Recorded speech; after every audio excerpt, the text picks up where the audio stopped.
I still remember that evening, the soft hum of cicadas outside, the golden hour light slipping through my kitchen window, and the smell of burnt toast I forgot to take out of the toaster because my hands wouldn't stop shaking. It was supposed to be a happy day. My daughter, Lila, was getting ready for her senior prom. Prom, that glittering night every mother dreams of helping her daughter prepare for. I'd spent weeks saving from my double shifts at the diner just so she could have the dress she wanted. I imagined us laughing, curling her hair together, maybe even crying a little when she'd say, "Mom, I can't believe I'm graduating." But that's not what happened. When I walked up to her door that afternoon, holding a small box with the silver bracelet that belonged to my mother, I heard her laugh. The kind of laugh she used to give me when she was 6. Only this time, it wasn't meant for me. Through the half-open door, I saw her surrounded by her friends, all perfect, polished, like dolls from some glossy magazine. Lila turned, her smile fading when she saw me. "Mom, you can't be in here. We're getting ready." The room fell silent.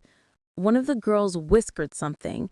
I caught the word waitress, and they giggled. That one word sliced deeper than any knife could. I tried to smile. "Sweetheart, I just wanted to give you something." I lifted the small velvet box. It's Grandma's bracelet. She wore it at her wedding. I thought, "I don't need it, Mom. It doesn't match my outfit." My lips trembled. "It's silver, honey. Silver goes with everything." She rolled her eyes, turning back to the mirror.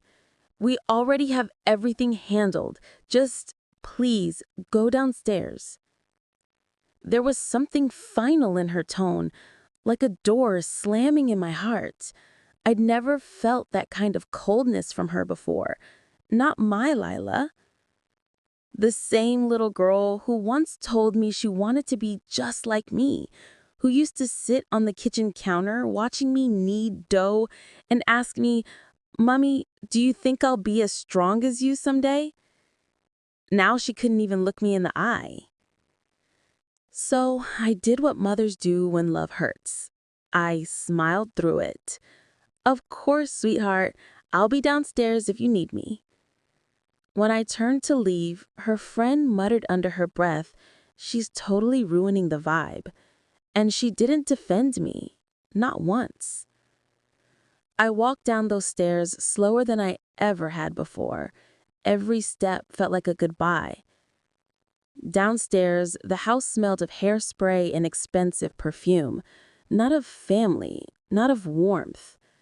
I sat on the couch, the bracelet box still in my hand, unopened. That's when I heard it. Her boyfriend's car pulling into the driveway.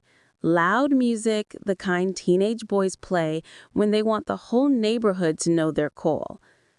I peeked out the window, a black convertible, the kind you rent just for a night to feel like royalty. He stepped out, tall, handsome, confident, and I understood instantly. She didn't want me there, not because she was embarrassed by my job or my clothes or our old house. She didn't want me there because I reminded her of where she came from. When she walked out the door moments later, her dress shimmering like liquid gold, I couldn't breathe. She looked like a star, my star. But she didn't look back, not once. No bye, Mom. No thank you. No I love you. Just the sound of tires crunching gravel as the car pulled away, leaving me behind like an old photograph. I stood there on the porch until the sun went down. Then, with tears blurring my eyes, I opened that little box, the bracelet glowing under the porch light, and whispered, "Someday, Lila, you'll remember who held your hands before anyone else did." But I had no idea how soon that someday would come, because 2 nights later, she'd be on my doorstep again, mascara running, heels in her hand, crying like that little girl I once knew, begging for my help. The house was quiet after she left. Too quiet. The kind of silence that rings in your ears because it's filled with all the words you wish she'd said. I washed the dinner dishes just to have something to do. Each clink of porcelain felt like a heartbeat. Steady, mechanical, lonely. I tried not to picture her in that ballroom, laughing under chandeliers, spinning in the sea of sequins. But every time I closed my eyes, I saw her smile. Except it wasn't the warm one I raised. It was practiced, polished, borrowed from a world that didn't have room for me. Around midnight, rain started tapping on the roof. A soft drizzle at first, then heavier, like heaven itself was trying to drown the noise in my chest. I thought she'd stay at her friend's house, prom after parties, midnight breakfasts, all the things rich kids do when they think the night will never end. But sometime past 1 a.m., headlights swept across the living room wall. I looked out the window and froze.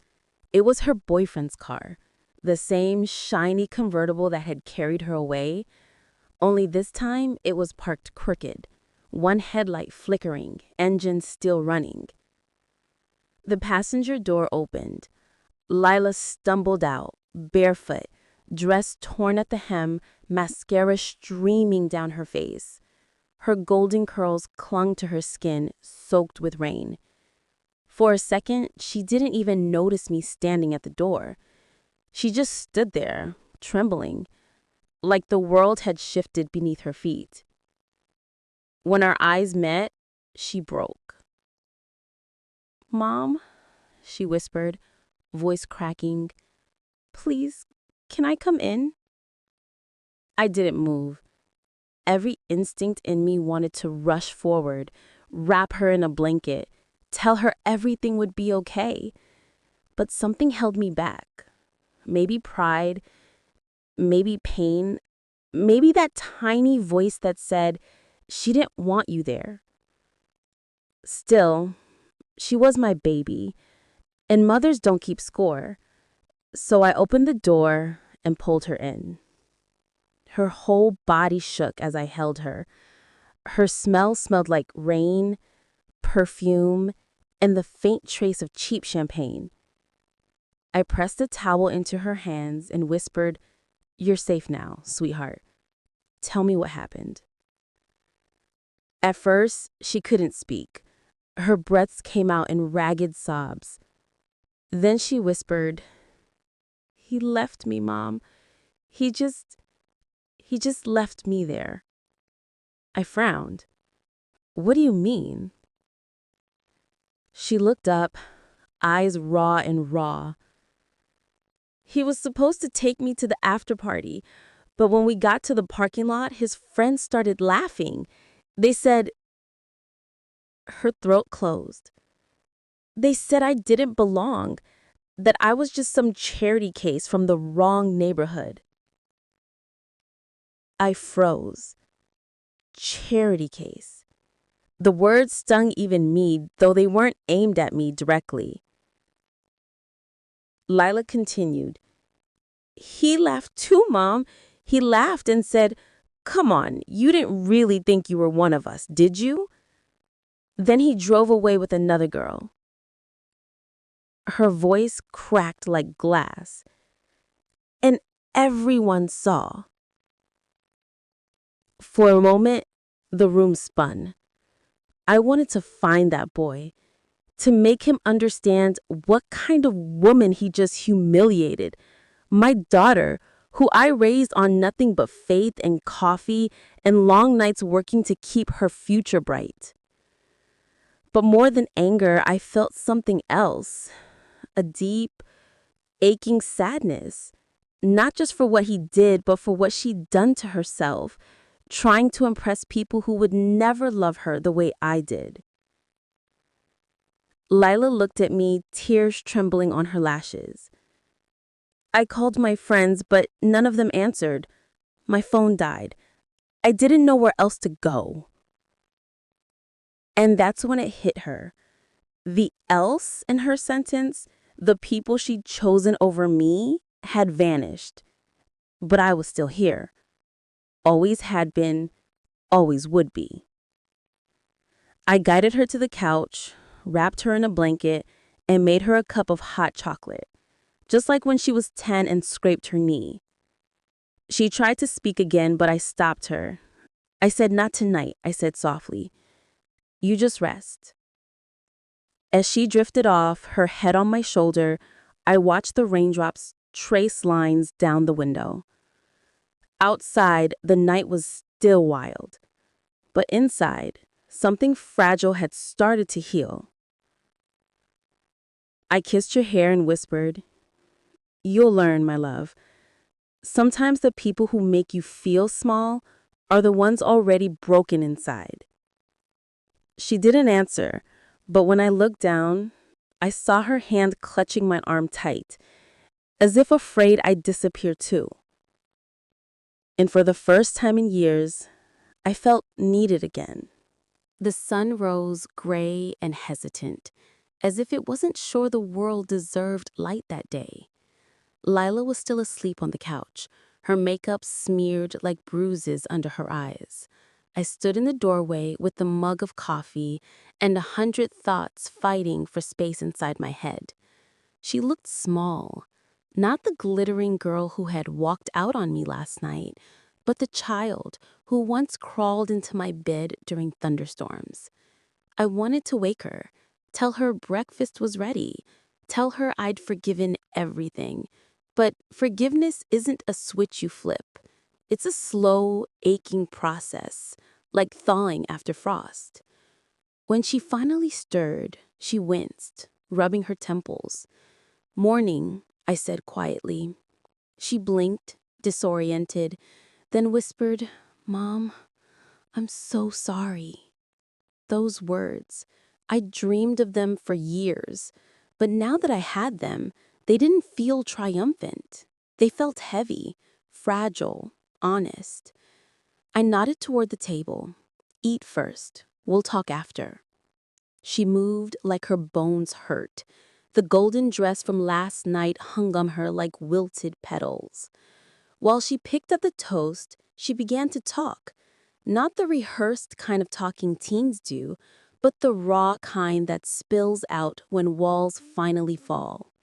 She told me about how she'd spent the whole senior year pretending our house wasn't small, pretending I wasn't working 2 jobs, pretending she belonged to people who measured worth in brand names. It felt easier to pretend. If I looked perfect, maybe I'd be perfect. I listened, each word both confession and wound. "You don't need to be perfect, Lila. You just need to be real." Her eyes filled again. "I didn't want them to see you, Mom. I was scared they'd laugh at you, at us." She looked up, guilt trembling in her voice. "But they laughed anyway." I reached across the cable and touched her hand. "Honey, people who laugh at kindness have already lost something they can't get back." Silence stretched between us, soft but alive. Then her gaze fell on the small velvet box lying by the window. "What's that?" she asked, though I knew she remembered. I picked it up, opened it, and the morning light caught the silver bracelet, delicate, simple, timeless. I said, "This belonged to your grandmother. She wore it on her wedding day. When she gave it to me, she said, 'This is for the woman who remembers her worth when the world forgets it.'" Lila stared at it, as if it held all the years she'd thrown away trying to be someone else. She bit her lip. "I don't deserve it," I said, gently. "Maybe not yet, but one day you will." She bit her lip. "I don't even know where to start." I said, "You start by showing up. For yourself, for the people who love you, and for the truth." The day moved slowly. We cleaned together in silence.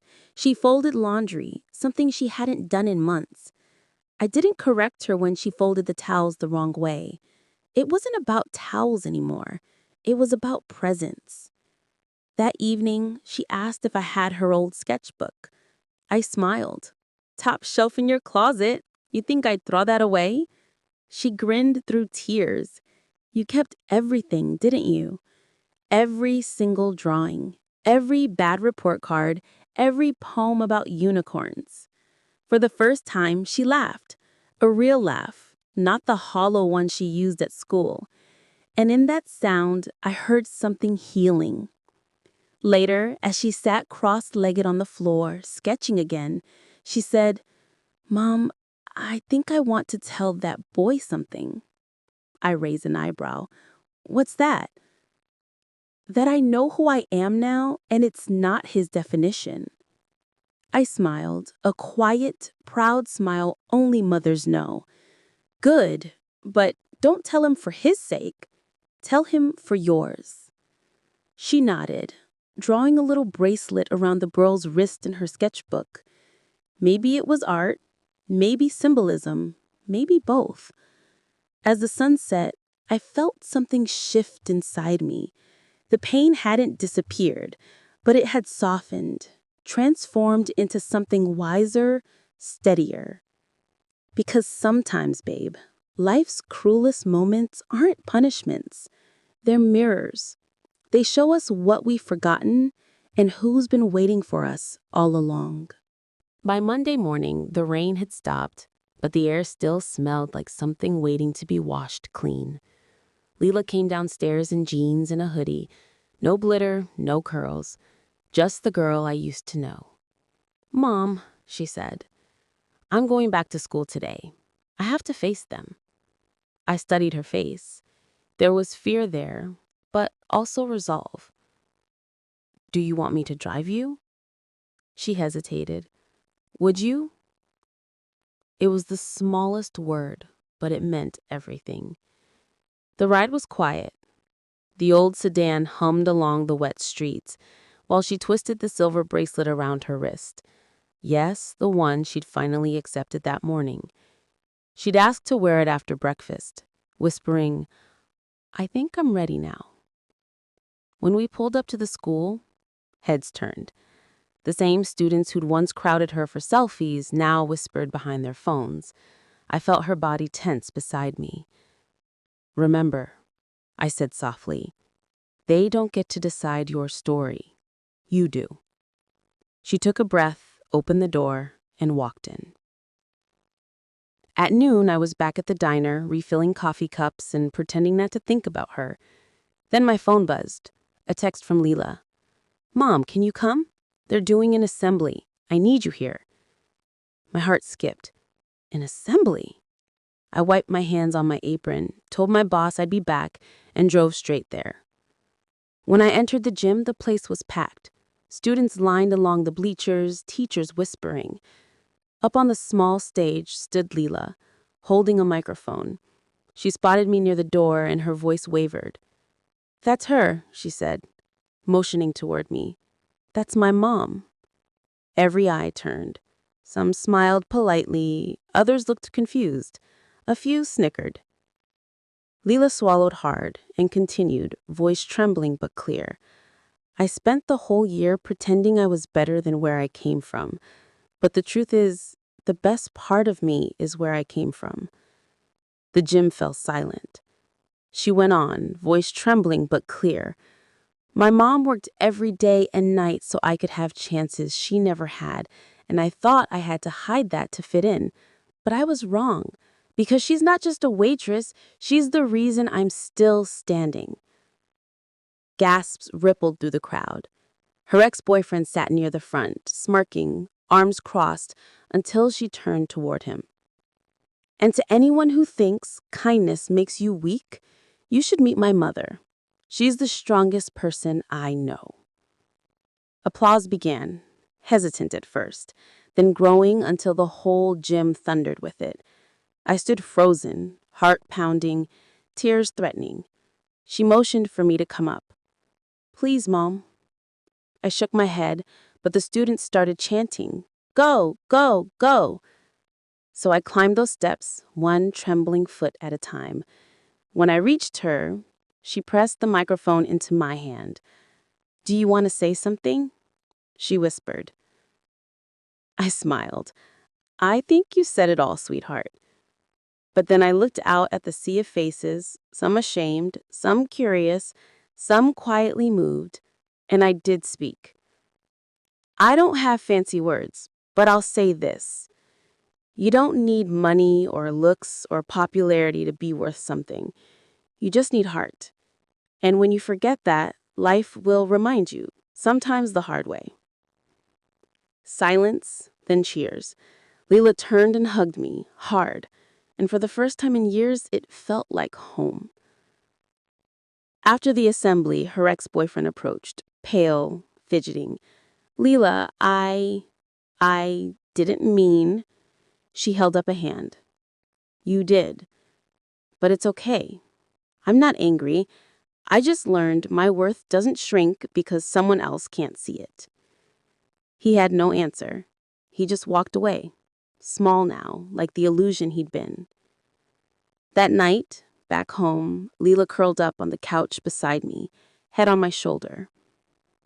"You know," she said, "I used to think the bracelet was too simple. Now I think it's perfect." I brushed her hair back. "That bracelet's seen 3 generations of stubborn women. It suits you." She smiled through a yawn. "I guess we all had to learn it the hard way." Outside, the world felt quiet again, but not empty. It was the kind of quiet that comes after a storm, the kind that means something survived. The morning after the assembly felt different.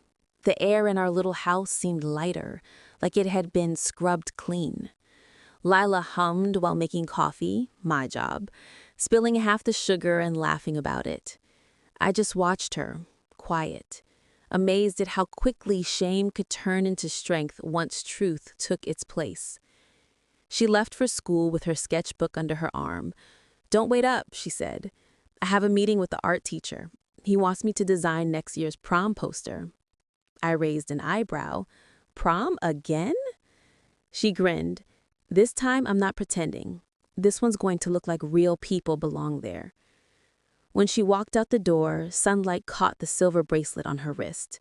And for the first time, I didn't see a reminder of pain. I saw a promise. At the diner that afternoon, something unexpected happened. A local newspaper reporter came in, not unusual, but she asked for me by name. "You're Lila's mother, right?" she said, setting down her notepad. I nodded, cautious.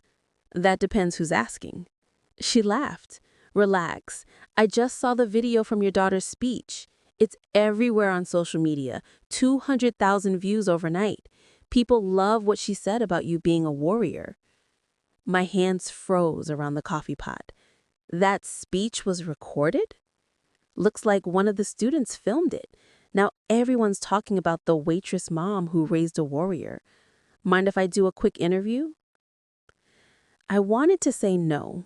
I wasn't used to attention that wasn't about refilling mugs or missing tips. But then I remembered Lila's voice trembling on that stage. She's the strongest person I know. So I said yes. By the weekend, our faces were in the Sunday paper. Customers came to the diner just to meet me. Some said, "You remind me of my mother." Others whispered, "I needed that story." But the best part was the day a woman from a nearby community college stopped by. She said, "I read your interview," sliding a card across the counter. "We have an opening for a part-time student support counselor, someone who understands struggle. Ever think about doing something different?" For a moment, I just stared. Me, the woman who once thought life had already chosen her role, being offered a chance to help others start fresh?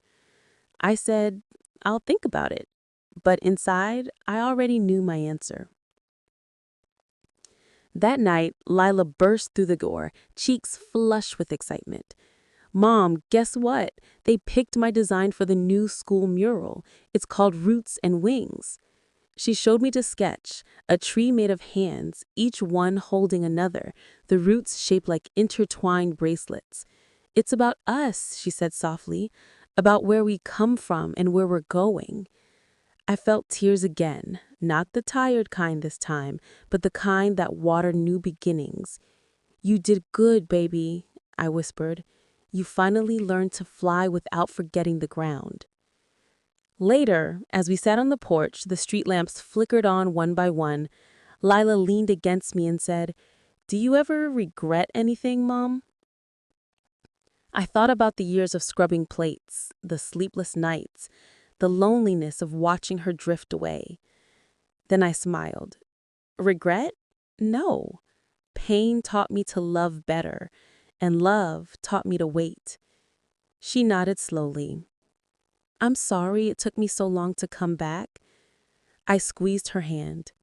The door was never locked. The wind rustled the trees, carrying the faint sound of laughter from the neighbor's yard. For once, I didn't feel outside of it.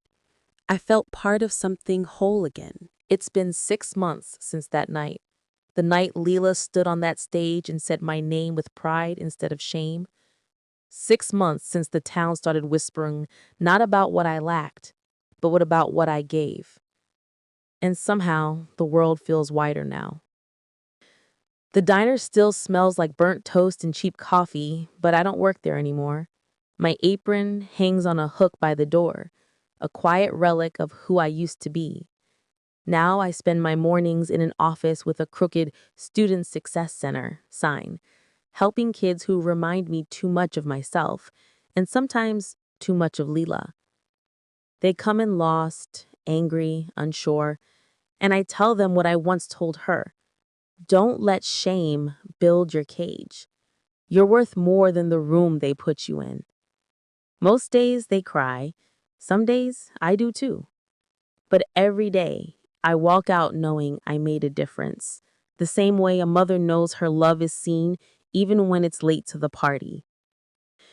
The mural unveiling was today. They covered the wall with the white sheet. The whole school gathered around. Leela stood beside the principal, holding a mic with that same trembling hand she once used to point blame. When they pulled the sheet down, everyone gasped.